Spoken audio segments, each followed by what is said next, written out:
trauma စိတ်တန်ကြအမေတို့ဖေတို့အမကြီးကိုဦးစားပေးတယ်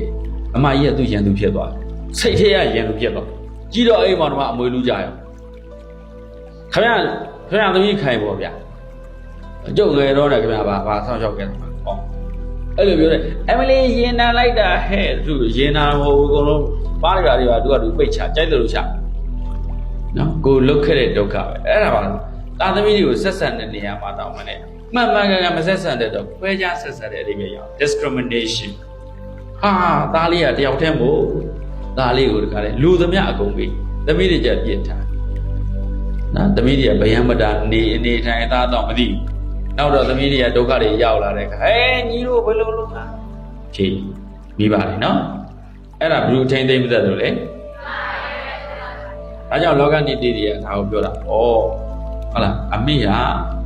အပြင်ရန်အဖအတွင်းရန်သားသမီးကိုမထိမ့်သိမ့်မစောင့်ရှောက်တတ်ဘူးဆိုရင်မိဘတွေကသားသမီးရဲ့ရန်သူတဲ့ဗျသားသမီးရဲ့ဘာလဲတော့သားသမီးကိုမထိမ့်သိမ့်မစောင့်ရှောက်တဲ့သားသမီးတွေရဲ့ရန်သူကဘယ်လိုမိဘနှစ်ပါးသားသမီးတွေရဲ့ရန်သူပဲရန်သူဆိုတာပေါင်းဆိုအကျိုးစီးပွားမဲ့အောင်လုပ်တာပေါ့အဲ့တော့မိဘတွေကပဲသားသမီးတွေကိုအကျိုးစီးပွားမဲ့အောင်လုပ်တာနဲ့လူဖြစ်သွားတယ်ဒါကြောင့်နိုင်ငံတကာမှာကျတော့မိဘတွေကိုသားသမီးတွေကိုဘယ်လိုပြည်သူစိတ်တောင်းလျှောက်ရမယ်ဆိုတဲ့အစိုးရကနေတေချာတင်ပေးတယ်ပညာရေးမှာဘုံဘုံတို့နိုင်ငံမှာ home education ဘုံဘုံသင်တန်းတစ်ခုဖွင့်ပြီးတက်မဲ့တင်မရှိဘူး parental education သိမဝင်တာဘူးဘာတော့မိဘတွေပညာရေးပါဆိုကျူရှင်ပို့လိုက်တယ်လေကိုကလေးမိ$ဘယ်လောက်ပေးရတာဒေါ်လာနဲ့ပေးရတာမြန်မာဝယ်ဆိုဘယ်လောက်ကြလဲကိုတို့တန်းနဲ့ပို့လိုက်တာမတော့တစ်နှစ်နဲ့ပို့လိုက်တာပဲကလေးတွေကမြန်မာလိုတော့တက်တယ်ဒါပေမဲ့မြန်မာရင်ရှိဘူးမသိဘူးတင်တဲ့ဆက်မှလည်းမသိဘူးလေတချို့ကျတော့အင်္ဂလိပ်ကျောင်းတွေပို့လိုက်တယ်မြန်မာသားပါမတက်တော့အေးပို့ဆိုးသွားနော်အဲ့တော့မြန်မာပြည်ထဲနေပြီးတော့မြန်မာသားမတက်တဲ့သူတွေအများကြီးပြန်မြို့ပါအဲ့လိုမျိုးတွေဖြစ်သွားတာဘာဖြစ်လို့လဲဆိုတော့မိဘတွေအထင်းသေးဆောက်ရှောက်ပညာရေးသဘောတရားကိုနားလည်မှုလွဲနေတာဟုတ်လားကဲဒါလေးပြန်ဖတ်ပါအောင်ပါတော့မိသားစုတွေကဘာမှတွေရမ်းမဖြစ်ဘူးမိဘတွေစိတ်မချမ်းသာအောင်ငါစိတ်ကိုမချပါဘူးဟဲ့နောက်ကြောမလုံးပါဘူးငါအပြင်ထွက်တာနဲ့ညီတို့ရံဖြစ်ကြတော့တာပဲဒီလိုမျိုးပေါ့မိဘတွေကအဲ့တော့မိဘတွေကအပြင်သွားတော့စိတ်ချမ်းသာရှေ့လို့လို့တာနောက်ကမဖြောင်းဒီလိုမျိုးဟုတ်လားမိဘတွေအပြင်ထွက်တော့လည်းအိမ်ထဲမှာဖြစ်နေဖြစ်တော့ပြည့်ချင်တိုင်းပြတ်သွားတာဟောအဲ့လိုမညီညွတ်တဲ့မစိလုံးနဲ့မငြိမ်းချမ်းတဲ့မိသားစုတွေပေါင်းထားတဲ့ရွာကိုယ်နဲ့တည်းဘာဖြစ်ကြအမျိုးတွေချင်းချင်းဘာဖြစ်ကြရက်ွက်တွေချင်းချင်းဘာဖြစ်ကြတိုင်းရင်းသားတွေချင်းချင်းဘာဖြစ်ကြတဲ့နိုင်ငံလုံးဘာဖြစ်နေကြစစ်ပွဲတွေငြိမ်းရင်တယ်ဆိုရင်အေးရနဲ့စာပြီးတင်ပြရဘယ်နိုင်ငံတော့ဘယ်သူမှမလုပ်နိုင်လုံးနိုင်တဲ့မြန်မာနိုင်ငံမှာခေါင်းဆောင်မရှိဘူးတကယ်တမ်းကျတော့အဲ့လိုလုပ်လို့မရခေါင်းဆောင်တွေလည်းလုပ်လို့မရဘူးပညာရေးကြီးတယ်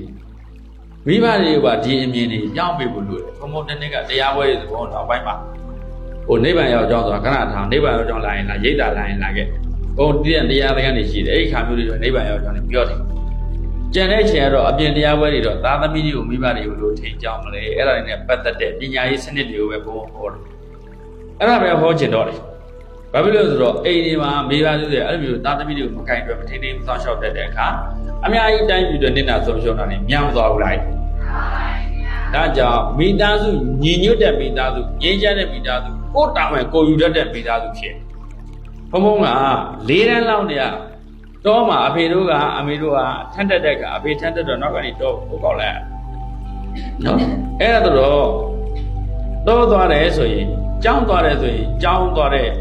ရွယ်အိမ်ထဲမှာကြောင်းစိမ်းပေါင်းမီလေးအင်ကြီးလေးပစိုးလေးထည့်သွားတော့အိုးကောက်လိုက်တဲ့အစုပ်ကလေးတွေနဲ့ပစိုးစုပ်လေးတွေအင်ကြီးစုပ်လေးတွေနဲ့ဒါသွားတော့အဖေထမ်းတက်တဲ့ဟာတွေပြီးအောင်ပြီးသလောက်ဖြစ်အောင်ပို့ပြီးနော်အဲ့ဒါပြီးမှအတန်းကျောင်းကိုတကားလွယ်ထဲမှာပါလာတဲ့ဝတ်စုံလေးတွေနဲ့အတန်းကျောင်းကိုသွားအတန်းကျောင်းကိုပြန်လာလဲဘုံဘုံတို့ကျူရှင်တွေမရှိသေးဘူးအဲ့တော့ရှစ်တန်းကြီးဘာကျူရှင်မှမနေဘူး9တန်းလောက်ကျမှအကိုတွေအမတွေသိပြီ10တန်းတစ်နှစ်လုံးမှာ8000ပဲကုန်တစ်နှစ်လုံးတော့ကျောင်းစိတ်ရောကျူရှင်ကားတွေရောအကုန်လုံးမှာ8000ပဲမင်းတို့ကြားတော့ကြားဘူးမဟုတ်7000ပဲနော် အဲ့ဒါဆိုတော့ထားတော့ဆိုတော့နောက်9တန်း10တန်းလောက်ရောက်တော့တောင်သူလှုပ်တတ်တယ်ငါချွန်နေရောထေရောဘုံကုန်လှုပ်တတ်တယ်9တန်း10တန်းလောက်ရတယ်အဖေကထမ်းတော့တက်တော့ကျွမ်းတယ်တောင်သူလို့မကျွမ်းနော်အဲ့ဒါဆိုဘုံဘုံတော့လှုပ်တက်အောင်တင်တာထမ်းတက်တော့လည်းမင်းတက်ကတူဆိုရင်ဘုံဘုံတို့ကတက်ကတူပူသွားခဲ့ထမ်းတော့ရင်သွားတာဟုတ်ပါပြီးမှမင်းတက်ကတူမင်းငါတို့တက်ခဲ့တော့တက်ကတူတက်တော့စပိန်နဲ့နင်းတယ်ဟာထလင်းကြီးဘက်ကနေပြီးတော့မင်းချင်းနှမြေကူးဟိုကမုံရတက်ကတူသွားတက်စပိန်ကချိန်ဘုံမပါဘူးမင်းခုအကောင်နဲ့ဖင်ကောင်းကျဲတယ်မင်းဆိုင်ကနေသွားတာဟုတ်လားဆိုင်ကနေသွားတော့အခုကျတော့ဗာလဲဖြစ်သွားနော်စစ်တပ်ဘေးလို့ဘာလို့နဲ့လိုဖြစ်တာဟုတ်ပါပတ်တန်ကြတပြားမှမချနိုင်အိမ်ကျတော့ဘာလဲကြောက်မမသိဘုံတို့အဲ့ဒါကျောင်းတွေကပြန်လာရင်နေခဲ့ပဲဆိုအမေထညက်ချက်တော့ထညက်အုပ်ကူပြီးတော့မင်းမွေးပေးရတယ်ထညက်အုပ်ကူပြီးတော့ထိုးပေးရတယ်ထညက်ကူပြီးတော့ချက်ပေးရတယ်ငါ6တော့တွေမှာထညက်ဘူးလောင်းထားတဲ့တန်ရာတွေရှိအဲ့မဲ့ကျင်းနဲ့အဲ့ဒီတန်ရာတွေကငါအလုပ်လုပ်ခဲ့တယ်ဟာဘလောက်ကုန်စရာကောင်းလဲထိတ်မှတ်အလုပ်လုပ်ခဲ့ရတဲ့ဟာတွေအမိဘတွေကိုကူခဲ့တဲ့တက်တွေအမေရောကူခဲ့တယ်အဖေရောကူခဲ့တယ်9တန်းလောက်နဲ့သမင်းအခုချက်တယ်ဘေမေသွားရင်ငါတို့ကတမင်ဆုံးမပြတ်ဘူးနော်ဆွမ်းတော်တယ်မပြတ်ဘူးနော်ကျောင်းဘုန်းကြီးကျောင်းလာရင်ကိုတော်လေးလာပြီးဆွမ်းရင်လောင်းတယ်ဆွမ်းတော်လောင်းတယ်ဟုတ်တားတဲ့သမီးမင်းတို့အချက်ပြုတ်ဘလောက်နိုင်နေပြီလဲအလျှော်ဖို့ဘလောက်နိုင်နေပြီလဲနော်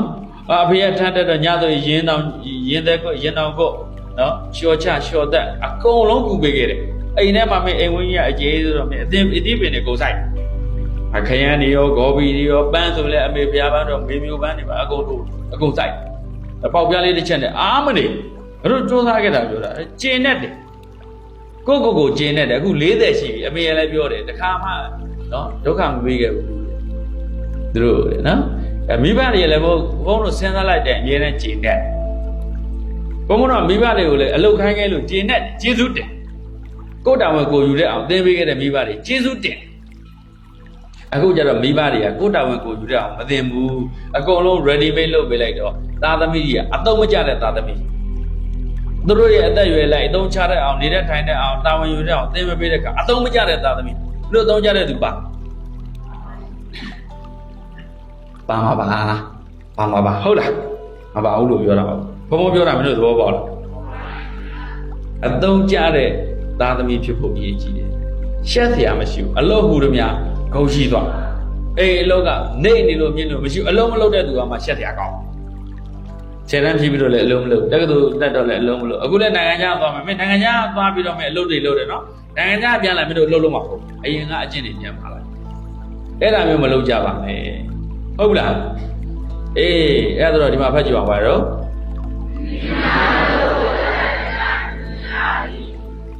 ကန်လဲခဏလေးယူကြီးတွေရဲ့အလုပ်ပေါ့ကူးလားမကူဘူးတဲ့သားသမီးတွေချက်ပြမရှိပါမိဘတွေကိုကိုယ်ကောင်းမှမသိခဲ့ဘူးဆိုတဲ့သူတွေလက်ထောင်နေတာမရှိဘူးနော်မိုးချိုးပြစ်ခိုင်းလိုက်ရမလားရွေးပြီးတော့လေမိုးချိုးပြစ်မပြစ်တော့ဓာတ်လိုက်အောင်တော့လုပ်လို့ရတယ်ဟုတ်လားမကူပဲမနေခဲ့ဘူးပေါ့ဟုတ်လားဒါကောင်းတယ်နော်အဲ့ဒါကြောင့်ဘုံဘုံဒီလိုမျိုးနေရာတွေကိုထားသိချင်တာတင်တဲ့ဂျပန်တင်တဲ့ကိုရီးယားတင်တဲ့တွေ့ရနေရမှာဒါဒီပုံစံတကြကိုတာဝန်ကိုယူခိုင်းတဲ့အလုပ်ခိုင်းတဲ့နေရာတွေကိုနေသေးရအဲ့ဒီကြမှာအစုနဲ့အပေါင်းနဲ့အသင်းနဲ့နေတဲ့ထိုင်တဲ့သားတဲ့တောက်တဲ့ကိုတာဝန်ကိုယူတဲ့လေ့ကျင့်ပါနိုင်ငံခြားကြအကုန်ကိုတာဝန်ကိုယူပါကိုင်းကြတော့ဒါလေးဖတ်ကြည့်ပါလေတော့လောကမှာ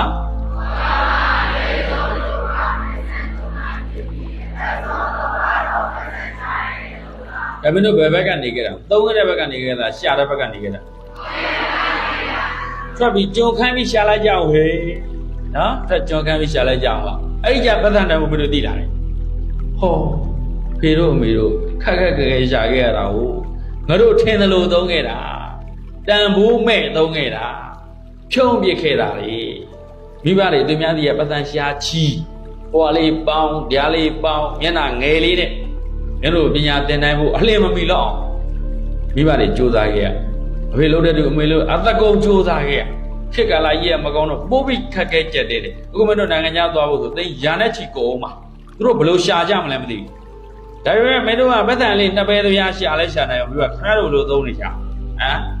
ပြောဒီကလော်လိုလဲရတာပေါ့ဗျာတော့ရင်လောက်တာပြောပါဟင်